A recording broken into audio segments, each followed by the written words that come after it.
صلو علی الحبیب صلی اللہ تعالی علی محمد صلی اللہ علیہ وآلہ وسلم۔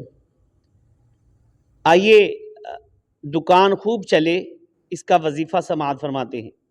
امیر علیہ سنت نے یہ تحریر فرمائی ہے، تو انشاءاللہ عز و جل اس کی برکتیں ہم سب کو ملیں گی۔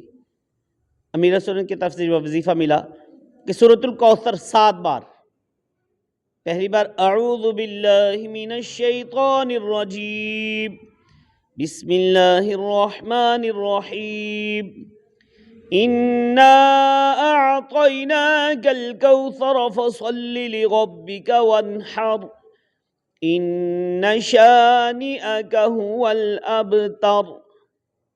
ایک بار پہلی بار اعوذ باللہ من الشیطان الرجیم پڑھیں گے، اس کے بعد پھر ہر بار بسم اللہ الرحمن الرحیم کے ساتھ سورہ کوثر پڑھتے جائیں گے۔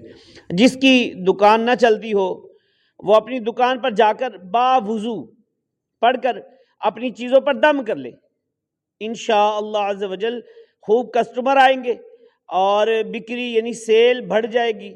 جب تک مقصد حاصل نہ ہو یہ عمل روزانہ کرتے رہیں۔